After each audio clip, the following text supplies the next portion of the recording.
Recording in progress. Hello, everybody. Welcome back to The Broken Brain. It's me, Dwight, your host, here with a book that is way up there with some of the top books that I've read for this podcast. I was just saying that off mic, and now I'm on mic. So all of the other tops, you know who you are because I told you off mic or whatever. But I have been very, very fortunate to have some great authors and great creators who have come on, who share all kinds of great information. And today is one of those days. I'm joined by Natasha Williams, who is the author of The Parts of Him I Kept, The Gifts of My Father's Madness. It's a fascinating topic, fascinating experiences. And I say fascinating, these are very raw, real experiences, not all of which were super fun. So when we say fascinating, that's almost like one of those annoying things therapists do, right? We say fascinating. Oh, it's fascinating. Yeah, it was a lot of fun too. Thanks. Anyway, but where you hold back not at all is a way to, maybe that's a strange way to structure that sentence, but a very raw and open account of growing up with your father and the mental health, not only his, but I think of the entire sphere of influence of your family and how that played a role. And I'm just super excited to share this with people because I think it's a book that's going to make a big difference in people's experiences and lives as well. So as I gush all that to you, Natasha, thank you for being here today. Thank you so much. That means so much to hear, really. Well, good. Tell everybody a little bit about the book, what led you to write it, and let's get into it. So I started writing when my father needed assisted living, and we were sort of faced with what the options were for a schizophrenic, a poor schizophrenic aging man, and I was really struck by the responsibility of finding a place that would care for him, but also specifically for a man who had spent so much of his life in and out of institutions. It just felt very poignant and heartbreaking in some ways. And we landed in this really, really a place that was meant to be written about, sort of a halfway house that was assisted living space for poor seniors, but also like a halfway house. And I started writing it as a missive to my family and, keeping them up to date on what was going on and to a few friends, and people responded so strongly to what became like a 25, 30-page essay that I ended up submitting it for a writing critique. And James Lasden, who's a professor of creative writing at Columbia and a few other places, said, you should write this whole book.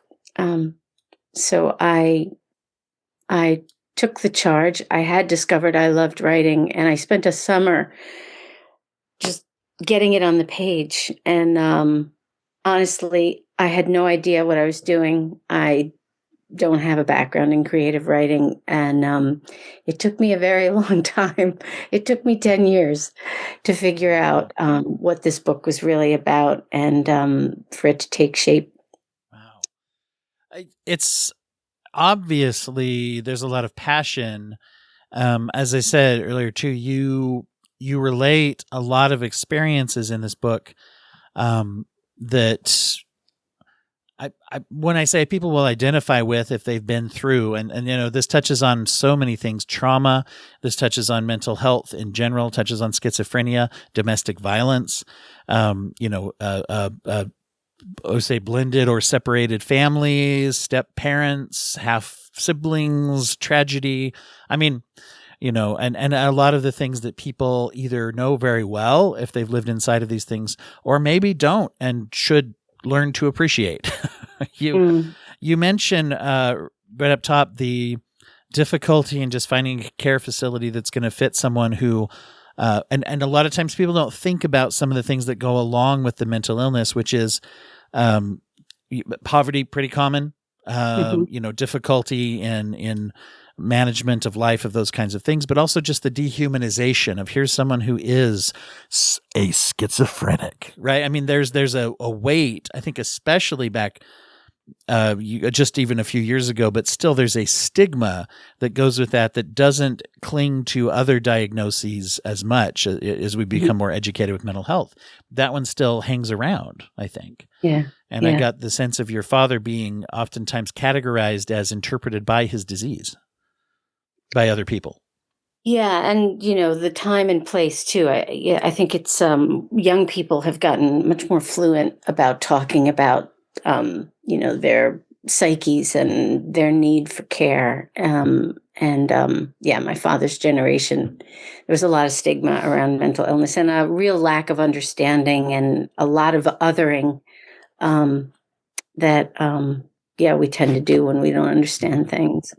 When I think of schizophrenia, one of the things that comes to my mind is the show ER. Funny enough, because when you go back to when the show ER was very, very popular, and I just knew a lot of people who this was their main exposure to the concept. There was, I think, it might have even been Oscar Isaac. No, I don't remember who played him, but anyway, it was a character who popped up on a couple episodes who had schizophrenia, who stabbed Dr. Carter, played by Noah Wiley, who's now in that series on Peacock. Anyway, whatever, it doesn't matter. But that was what people knew about it. So one of the things they knew was I should be afraid of someone with schizophrenia, and that is another thing that has clung to that. Which, of course, we know, like statistically, people with severe mental illness and schizophrenia in particular, it's been measured so many times that they are not only less likely than any member of the general population to harm someone, they're much more likely to harm either themselves or be taken advantage of by other people. Right. And you characterize too the secondary self-harm, which can be a tendency to get involved in addictive or intoxicant overuse and things like that as well. Self-medication. Yeah. Yes, very much so, especially with tobacco, many people find. Yeah. Coffee and cigarettes. Yes. A little cocaine mixed in.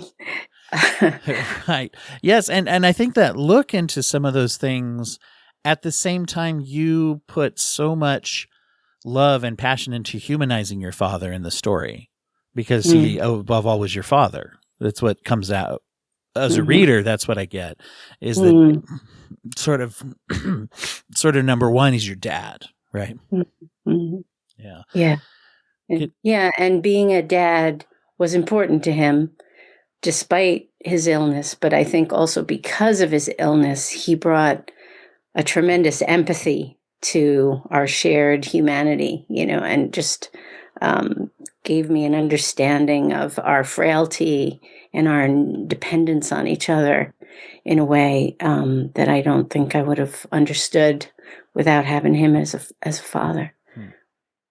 Yeah, to maybe tell everybody a little bit about the just the nature of the relationship that you guys had, and what were some of the things that were very important to you to highlight for us who are reading it. Well, I mean, I talk in the book a lot about my father's, talent for understanding and seeing people, and certainly I felt that as a child. And he was a deeply philosophical person who was saw art and in particular jazz and painting as a way of getting closer to God. And what God was, I think, shifted for him over the years, in terms of just being an understanding of, why we're here. He was always in search of his own purpose. And I think it just made him a big thinker. He was never in the business of taking anybody else's inventory, I guess you could say. I mean, he never spoke poorly of other people, except in his really manic moments when he thought we were all against him. But so he was just a very deep and principled person. And I think that is also part of why I wanted to write about our life, was because, and why I started the book where I started it, because I think we often encounter mentally ill people at a moment of tragedy or crisis. And I felt like the accident was the headline that most of us enter into momentarily into the life of people who are living with mental illness. And I wanted to take us beyond the headlines. I wanted to humanize my father in a way that the press was certainly not looking to do, in this tremendous moment of loss for him, because my half-sister does die, from the drowning. And yeah, you start out with that story of him accidentally driving off of a pier. And it struck me right away how even in the midst of a tragedy like this, everybody seized on to this idea that, well, you must have done it on purpose, right? Because it must have been some kind of a suicide attempt or something related to mental illness. And just the on top of that tragedy, the hurt and dehumanization once again of that kind of thing of, oh, you're a splashy headline, not a human with a daughter who's dying. Yeah. Yeah. And the truth was, my father was using crack cocaine at the time. And, it was a nadir in his life, and partly because he was living without the shelter of the family anymore. My grandmother, who'd been a caregiver, had died, and I was sort of the heir apparent, but I was 15. I was not really stepping up to the job at the time. And so he was struggling, but I think we all forget that, we forget that people who are addicted to drugs, people who have mental illness, are also rich human beings with a past and a future. And and I really have come to understand how important family connections are, and how important community-based mental health services are for people, because if they lose contact with family, long-term institutionalization is it's the worst prognosis for recovery. And my dad was really lucky to have a mother who really dedicated herself to his care until the day she died, really. You talk quite a bit in there. It comes through a lot in the narrative, but you even chronicle a conversation that you had with your mom. If I remember right, it was when you were an adult, but where you ask her about her parenting, and she says she didn't feel like she was ready to be a parent. She characterized you as 3 going on 30 when you were a little kid. And it just stood out to me. The parentification, I think, is the term, right? Where a child is becoming, as you put it, the heir apparent, or trying to parent their parents in a way. And I'm curious what your feelings are about that dynamic. So getting back to where I started the story, the other reason I wrote, I rewrote this book probably 10 times, not in its entirety, but sort of coming at it from different angles. And when I decided to start from Jackie's drowning, it was also because when you are parentified in a family, whether it's due to mental illness or physical illness, you're in the business of coping. I certainly felt some level of survivor's guilt, like my needs and the things that, I needed as a kid needed to come second. And my grandmother, schooled me in his care to some degree. And I felt, and I still feel, the tremendous privilege of that, but it's also a challenge to get to your own feelings when you've been in the business of sort of setting them aside. So I started with Jackie's drowning because I wanted to try to put myself in the shoes of the child at risk, so that I could, really understand who I was coming of age in the face of his unraveling. And I'm not sure I ever quite got there, but it helped me unpack some of the memories. Yeah. One of the things that's interesting about this, the story, the way that you're telling it, is you really, through all these experiences, kind of delve into both sides. There's pros, there's cons, there's strengths, there's weaknesses, and certainly we all have our own experience to draw from. We can compare kind of theoretically, but our own experience is the only thing that's happened to us, right? So by that, so even if something is not normative, meaning not, the majority's experience, it is normal to us, right? Right. But I got this sense of just this balance of like, here's what I learned, here's what I got. Would you say, is that just something part of your personality? Do you tend to do that? Because oftentimes we can weigh things. We're trying real hard to lean on the positive, or we just lean into the traumatic negative. And anyway, you just seem to, the storytelling comes across with a lot of balance of this. And I'm curious if that's something you've come to over time, or do you feel like that's just a natural part of your personality, or some other answer? I actually had my book launch last night, and my conversation partner, Daisy Foote, asked me, how and why did you find the resources to rescue yourself, was how she put it. And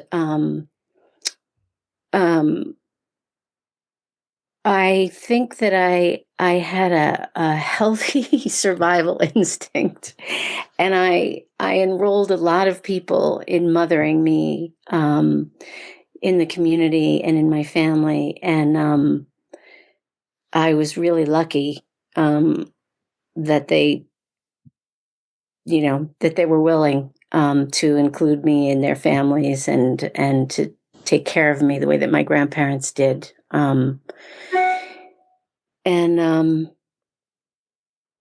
I do think, part of why I think about learning to be a caregiver as a privilege is because it does force you to step outside of your own experience in a way. And I think that's a tremendously valuable skill to have. Because it forces you to see the other perspective. And I think that enriches our life. I think right now, in this moment in time, we could all use a lot more of that. Well, I'm curious as these in a story term, I guess, surrounding characters. These are all real people, of course, but when you approach telling this story, it includes, of course, a lot of things that involve your mother. There's a lot of things about step parents and the relationships that your mother and father had with other people. And I wonder if you could share a little bit about what it was like many of which were not very positive experiences, obviously, but what can you say about how you approached that, telling this whole story of all these people? It's funny. My immediate family all have real names, but I noticed that the people who I struggled to move out of either being bad actors or who I didn't know intimately and wanted to protect their privacy, they all have pseudonyms. Oh, okay.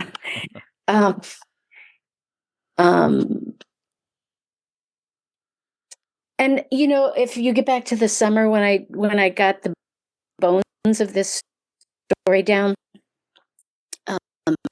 different writers work different ways.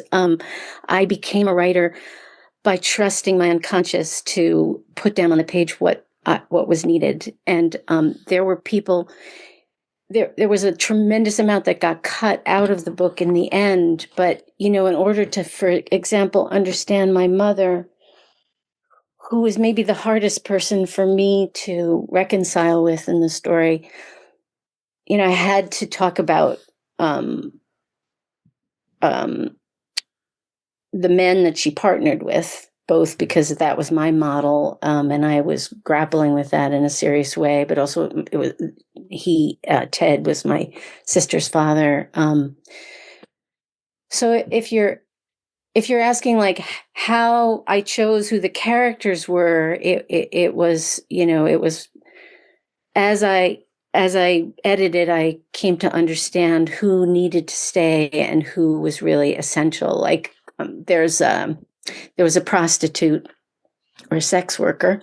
I prefer to think of her as, but at the time, my father called her his lady in waiting.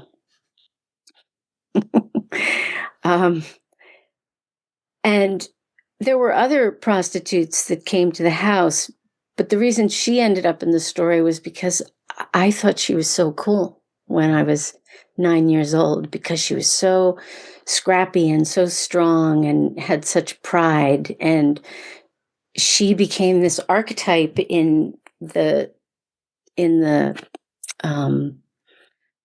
battery of people that I sort of molded my identity around. And being invulnerable was very much a culture in my father's family, something that you learn the value of.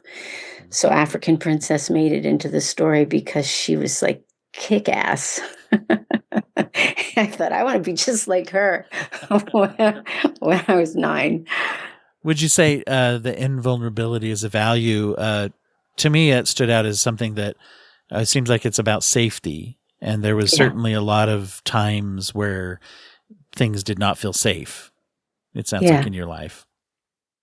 Yeah. And I think it was a family affair. I mean, my grandmother would have sooner died than be seen as weak. And that was tremendously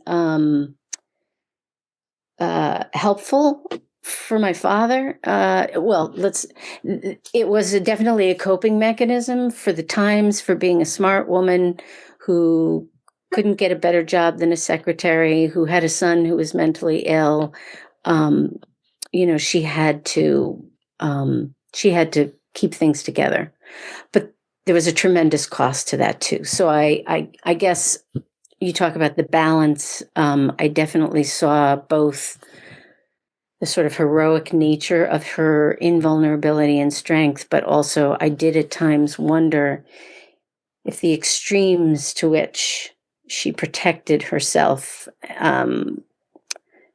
was maybe somehow why my father felt he had to be the most omniscient human being on the planet. Yeah. Sort of the cost of coping. Yeah. Yeah. There's, I'm one of those, I believe that when we come up with coping mechanisms, even the ones that are not healthy, in fact, I guess even the ones that can be dangerous, I feel like, since we only have our own experience, we never know what that saved us from. In other words, the cost of the coping mechanism, especially when we don't need it anymore, right? If it's a survival technique, if I'm in an environment where there's violence, I get good at either ducking, dodging, avoiding, or participating in violence. And then I get into maybe a healthier situation. I don't need that anymore. It doesn't mean it wasn't important when I did it in the situation, right? There's, as I heard once, signs of insanity, and then there's also being sane in an insane place. And it's hard to tell the difference, I think, sometimes. Does that make sense? Yes, it does. Yes. And so I think we are quick to condemn coping mechanisms, involuntary coping mechanisms, particularly if they have some degree of less healthiness about them, right? And demonize them, and sometimes even, unfortunately, the people who engage in them. But once again, you give a very balanced picture of that. I don't feel like you were ever sugarcoating and saying like, this is fine. But on the other hand, you also weren't demonizing, it seemed, very much. Maybe even people who were doing really bad things. I mean, I think of Ted, by the way, very scary individual. Reading through, there's a story you have of the landlord coming to rescue you and your mother during a particularly violent altercation.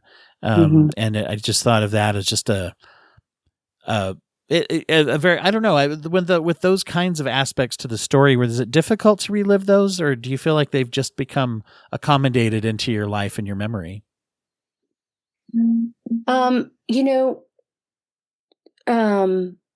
There was a point at which I was writing the book, and reading it through from start to finish, with the feedback that there wasn't enough of me in the book, which I think is something memoirists get periodically. It's hard to make yourself a full rounded character. And so I was reading it for my own experience and trying to see where I could deepen and overlay my experience with what was going on. And when I stepped back from it actually, I felt a little disembodied. I felt as if, like, wow, this is a harrowing story. And I don't identify as having had a harrowing childhood. Doesn't mean that I didn't. But for whatever reason, I don't have, I'm sorry, I forget, your question was such a good one, and I don't think I'm answering it anymore. Just if it, no, I think you are very much. You talk about, my question was really if it was sort of traumatic to revisit these things at all. Oh, right. And as you're saying, like, it was a harrowing experience, but it didn't stand out as that at the time or in your memory, or both maybe? Well, I think it gets at that tension between resilience and denial. I have said to my husband on occasion, like, I wouldn't change a thing about my childhood. It gave me such an appreciation for the life I have. And but we actually had to go to couples counseling for a few sessions to navigate that, because he was like, "What, are you crazy?" Because he's in the face of my coping mechanisms that don't serve anymore. The toughness of me, the fight of me, which is also probably what attracted him to me, in the beginning. You know how that is. But anyway, the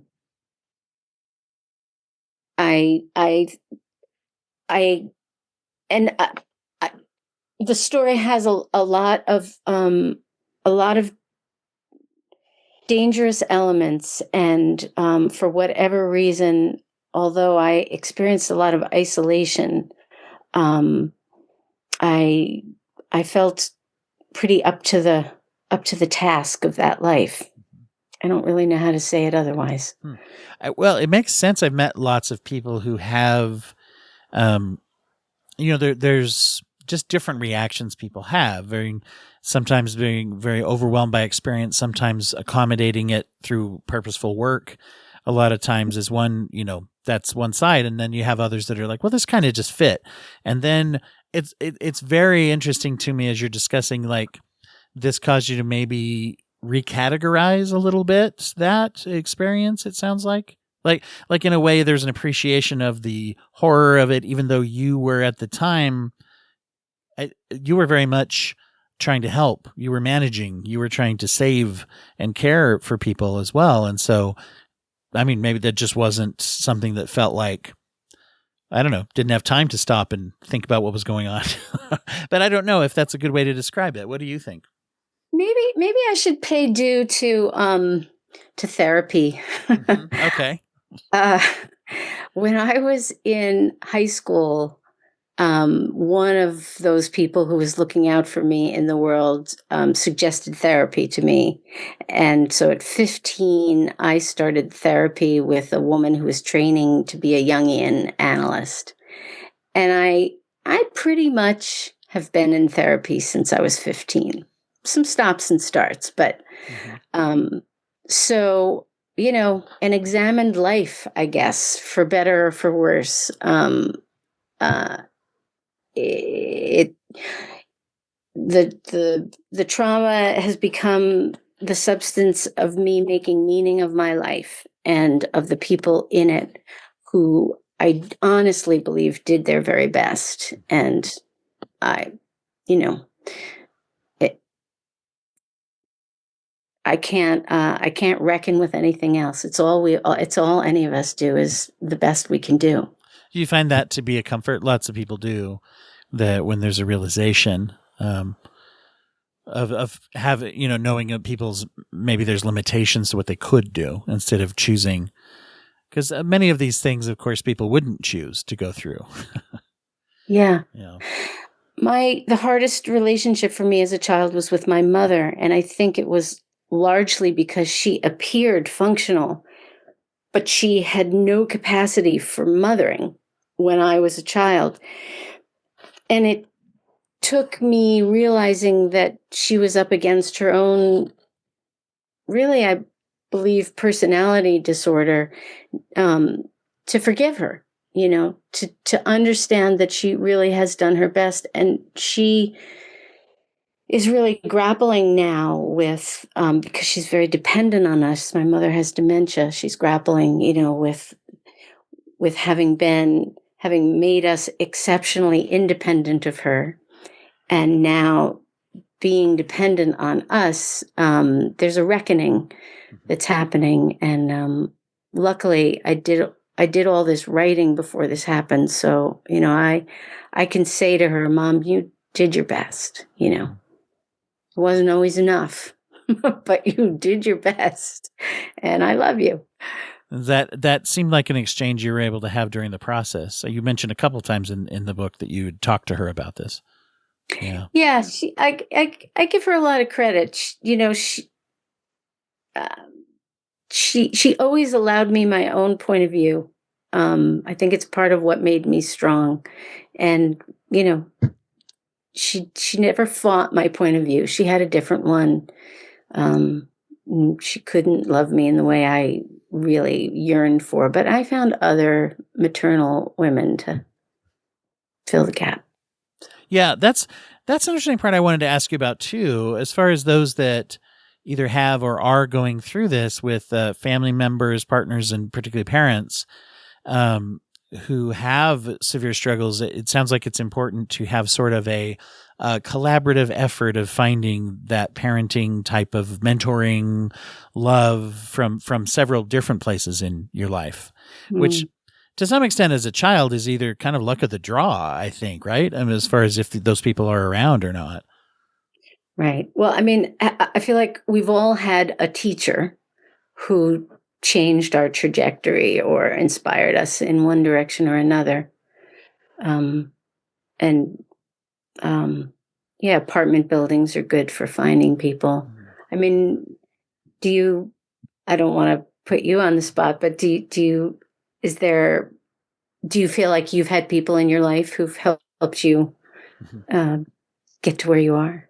Oh, absolutely. I look at just the, I've been fortunate to have a lot of support from my parents. And then beyond that, right, there's like, I think of my grandpa and, several different people along the way. You both, you get this sometimes professionally and then often personally where, and it's interesting to me to think of a couple of people who I have memories of that helped out about something that we didn't know each other that well, and something they said or did really helped, and they are walking around out there maybe not even knowing who I am, by now.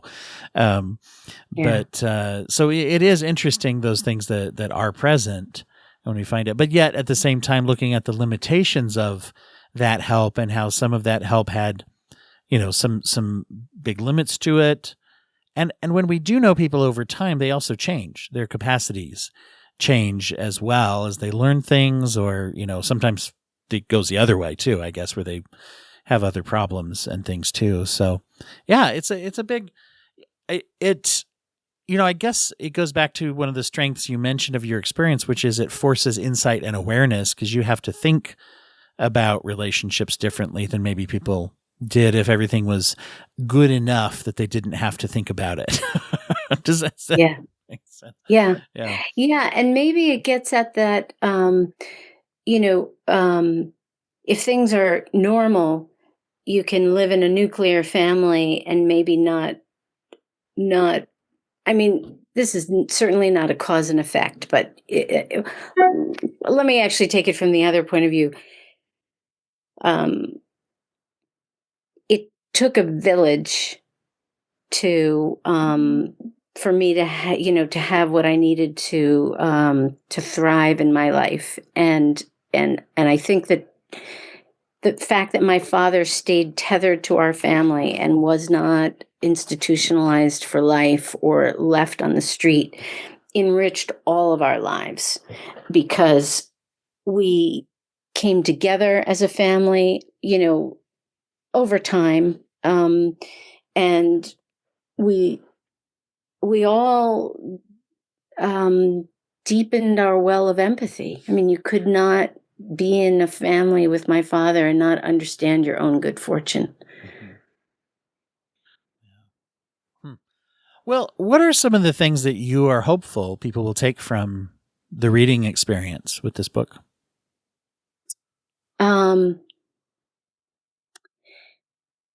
Almost every time I read, or am in a public place, somebody comes up to me. I was at the writers conference in LA, and we did a reading, and a young 20-year-old woman came up to me and said, "Thank you so much for telling this story. I've just been diagnosed with psychosis." And I asked her if she felt like she had good care, and she teared up and said yes, and I teared up. And I did a reading at on air with Kingston Radio, and a young man came into the lobby of the room and said, "I just heard you on the radio, and my wife of 20 years is now out on the street, having a schizophrenic break, and I thank you so much." And so at the core, I want people who have lived the experience and the isolation and the challenge of loving someone who's severely mentally ill to feel like they're in company, and not just and in good company. That caregivers are have a lot to offer, not only the people in need but the community at large, because it expands our heart. It helps us understand the need for creating networks of safety for people, and it's I feel I had no concept that I would become part of a larger conversation about the need to destigmatize mental illness and the value of personal narratives, not just for caregivers, but even for, there's a group called On Track New York that works with early psychosis care and diagnosis. And they're starting this new initiative that has to do with taking people through who are having early psychotic experiences through sort of it's interesting, it's based on a mutual aid process of identifying sort of their needs and their experiences, and then integrating it into their life, so that the psychosis becomes something they learn from, that they can integrate. And I'm so excited by that. Some of us have this experience, right? But it doesn't mean it has to put us on the outside of our lives.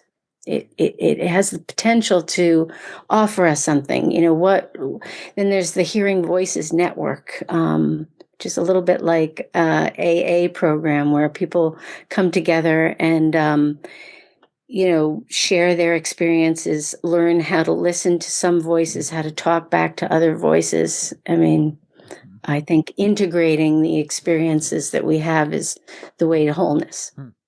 And I love the modern trend to try to lean into work within someone's circumstances. I see this in treatment of psychosis and schizophrenia. It's been around in the treatment of autism for a while, whereas the old school method is let's force people to act normal or shun them.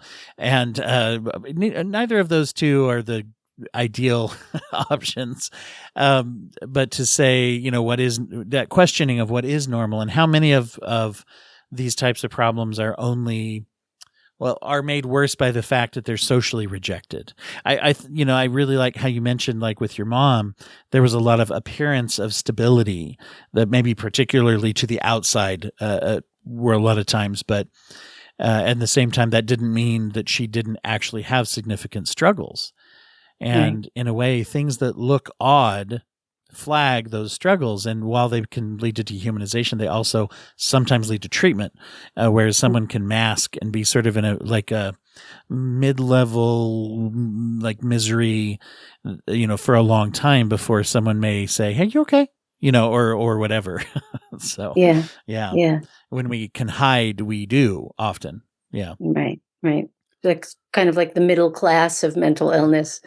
The demographic that we That's great. That's a great term. That term is going to sneak out of my lips every now and then from now. I can tell. I will. That one will stick in my head. That's a great term. Yeah, it's stuck for me too, Dwight.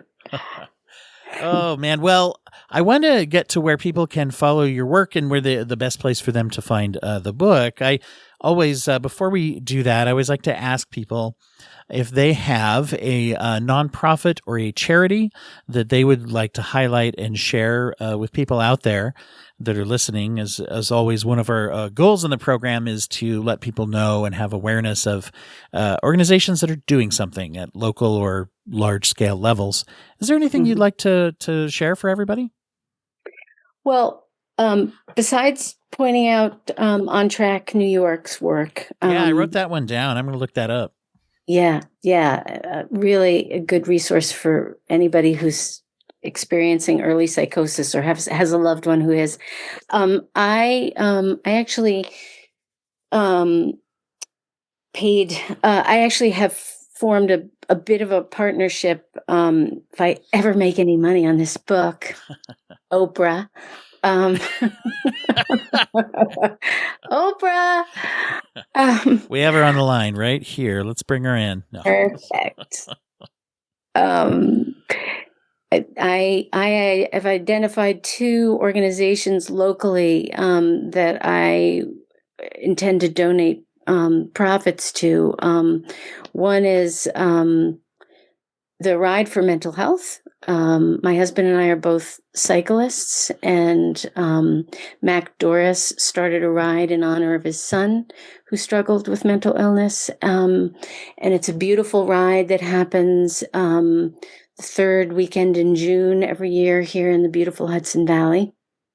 It's a fundraising ride that donates money to the McLean Hospital in Boston that does clinical research into mental illness. And then also, there's an organization in the Hudson Valley called Family. And I discovered over the time that I've lived here that the Family Mental Health Hotline is the hotline that serves the county's mental health needs after hours. So when the social workers go home, they're answering the phone, and they are trained to triage with people who are, having a crisis. And it's a largely volunteer run organization. It's a beautiful organization. They provide clothing and housing and shelter, and it's I really admire their work, and yeah, and they have offices throughout the Hudson Valley, Woodstock, New Paltz, for example, maybe Saugerties as well. Oh, wonderful. Thank you. Those are exciting. I love hearing about the work that people are doing, especially at that local level. Yeah. Well, where can people follow you? And is there any place that's in particularly good to purchase the book as far as your preference?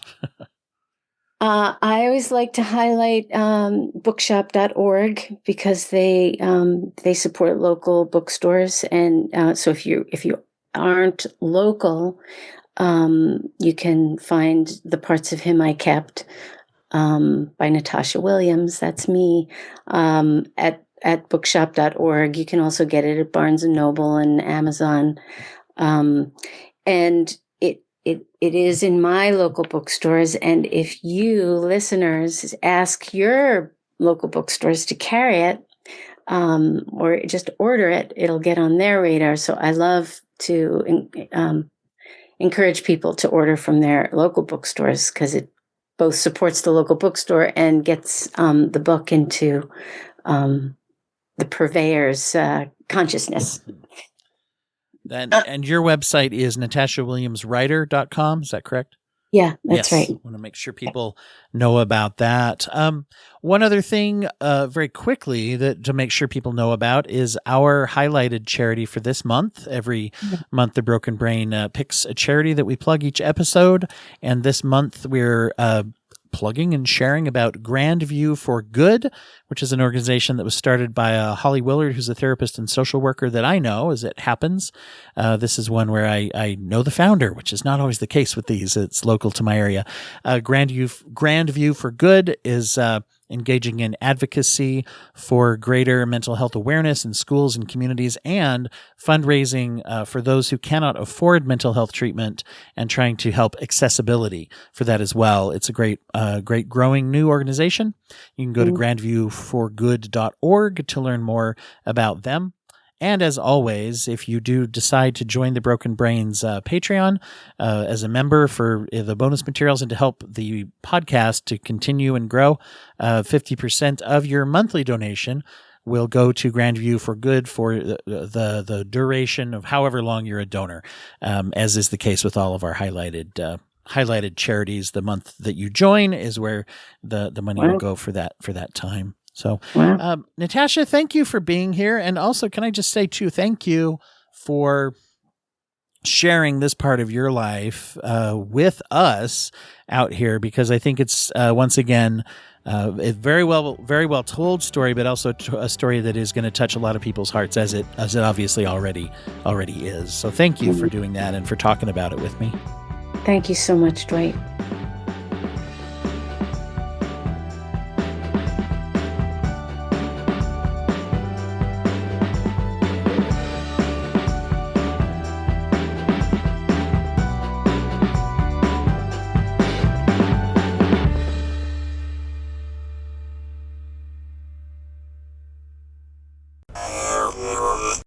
Thank you for listening to the Court and Parts Podcast Network. To listen to more Court and Parts shows, visit courtandarts.com.